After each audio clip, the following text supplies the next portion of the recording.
Olá, eu sou a jornalista Adriane Werner e este é o nosso Voz da Igreja Entrevista. No dia 28 de agosto, teremos a ordenação diaconal de Marcos Vinícius Seguede da Silva e Mateus Marques de Matos. O nosso entrevistado neste momento é o Mateus, que está aqui para contar um pouquinho para a gente de todas as suas expectativas com esta nova fase tão importante na sua vida. Mateus, muito obrigada por estar aqui com a gente. Imagina, é uma grande alegria estar junto aqui, poder fazer esse convite, poder contar um pouco da minha vida, da minha expectativa. É bom estar presente aqui.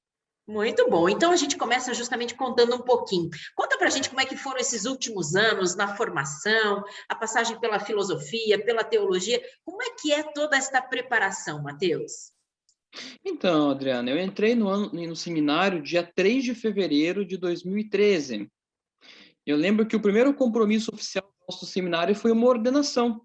Foi a ordenação do então diácono Anderson Bonin.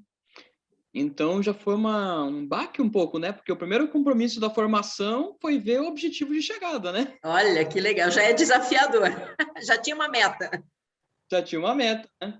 Eu lembro que foi a primeira vez que eu pus túnica na vida, daí deu aquele baque em mim, falei, meu Deus, o que eu tô fazendo? E daí a experiência é muito boa. Que bacana. E aí você fez então toda a sua formação em filosofia e teologia. Isso. Na minha época, o propedêutico, o primeiro ano de Ah, primeiro filosofia, propedêutico, verdade. isso, se faziam juntos. Então, quando eu entrei em 2013, eu fiz o propedêutico primeiro de filosofia. Em 2014, eu fui morar no seminário Bom Pastor, lá em Orleans, e já estava cursando o segundo ano de filosofia.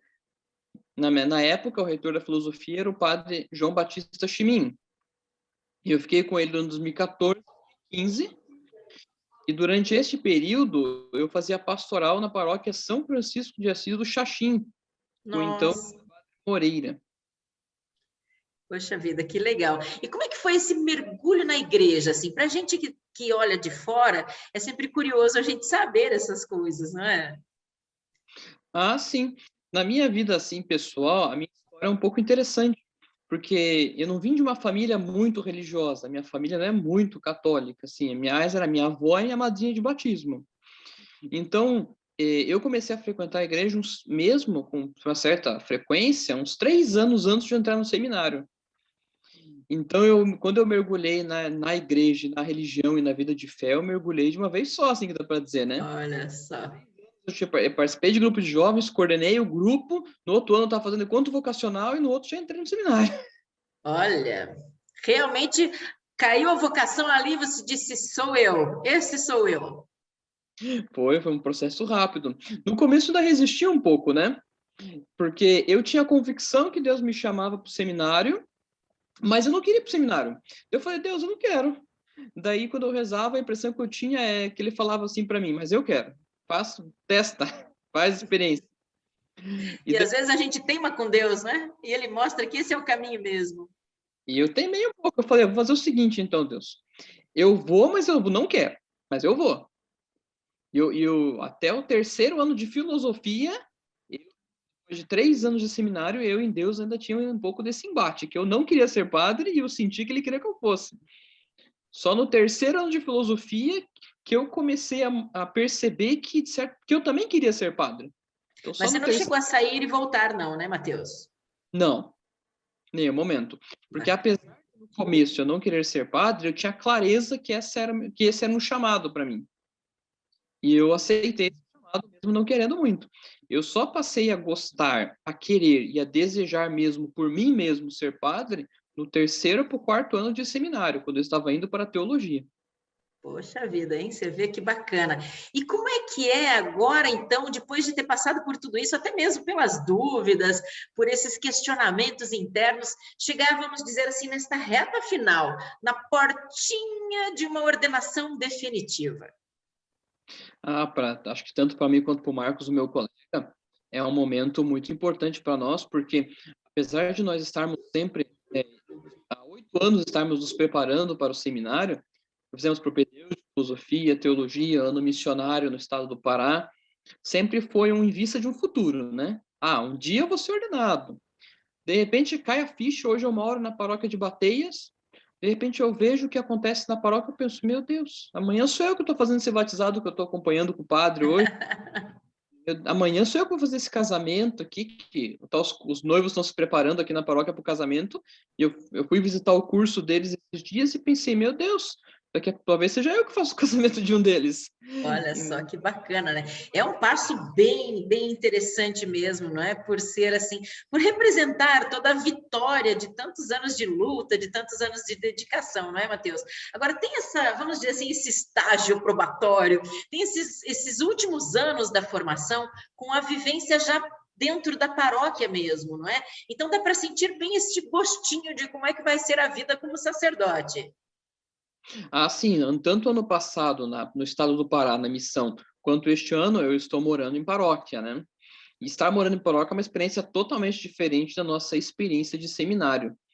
Porque na experiência de seminário, a gente tem não só a rotina fixa do seminário, laudes, vésperas, hora média, oração, terço, estudo, limpeza da casa. São momentos em que nós temos uma rotina mais fixa, mais estável. Quando a gente vem para a paróquia, a gente percebe que não é assim. Que as pessoas têm horários diferentes, a gente precisa se adaptar. Tem dia que eu rezo o terço 7 da manhã, tem dia que eu rezo o terço 8 da noite, tem dia que é 10 da noite, eu já tô quase na cama e penso, meu Deus, não rezei ainda hoje. Tem dia que dá para estudar, tem dia que, nossa, consegui dedicar um pouco do meu tempo ao estudo. Então, estar na paróquia é uma experiência muito diferente, mas muito gratificante, porque ter contato com o povo de Deus é uma coisa muito boa, sabe? Sentir não só o afeto do povo, mas ajudar as pessoas a encontrar Deus. Isso é uma coisa muito bonita, assim. E a gente Muito vê que bacana. Muito é bacana. Você sabe que para a gente que olha aqui do mundo dos leigos, né, a gente olhar e saber assim, puxa, isso acontece também com quase sacerdote. Às vezes chega ao final do dia e diz, ops, eu ainda não rezei hoje. Então, para a gente também isso representa um certo alívio, dizer, poxa, é gente como a gente.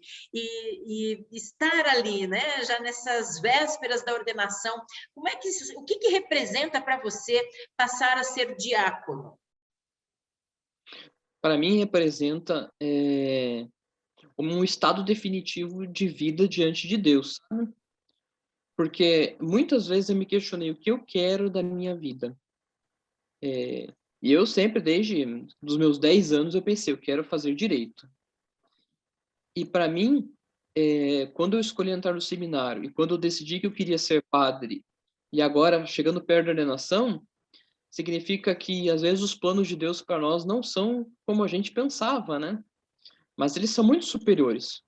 Eu vejo hoje que, apesar de eu ter resistido muito a entrar no seminário, eu vejo que hoje eu sou muito mais feliz vivendo o que Deus planejou na minha vida do que se eu tivesse seguido o caminho que eu queria no começo. Eu vejo que para mim é essa consagração definitiva, né? É encontrar a felicidade nos planos de Deus. A vida decide muita coisa pela gente, não é, Mateus? E você deve permanecer em Bateias mesmo depois da ordenação? A princípio, sim.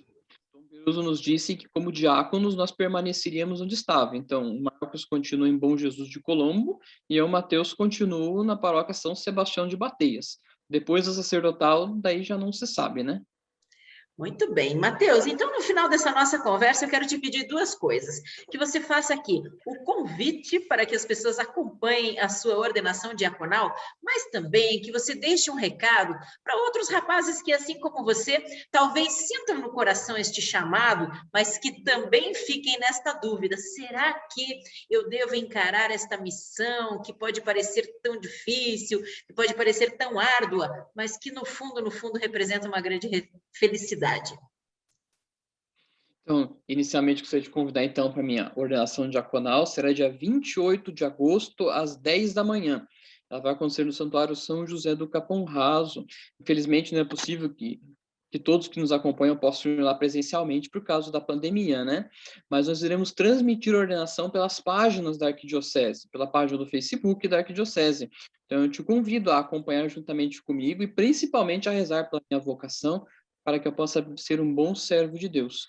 E deixo também esta mensagem para todos os jovens que nos acompanham, para todos aqueles, até mesmo os adultos, que podem seguir a vocação sacerdotal pelo Instituto ID, que às vezes nós temos muitos medos, muitas inseguranças, às vezes vemos que a nossa mas seguir a vontade de Deus vale muito a pena. E eu hoje, estando próximo da ordenação, posso afirmar, não me arrependo de ter escolhido o plano de Deus, não me arrependo de ter escolhido aquilo que Deus planejou para mim. Que bonito, Matheus, que bacana. Então, daqui nós só podemos dizer parabéns desde já e desejar muita felicidade, que seja sempre uma certeza alegre no seu coração a sua vocação. Muito obrigada. E, como eu disse também para o Matheus, para o Marcos, seja luz na nossa vida, que seja um caminho realmente brilhante a partir de agora. Um grande abraço para você, Matheus. Muito, muito, muito obrigada. Grande abraço, obrigado, fica com Deus. Obrigada.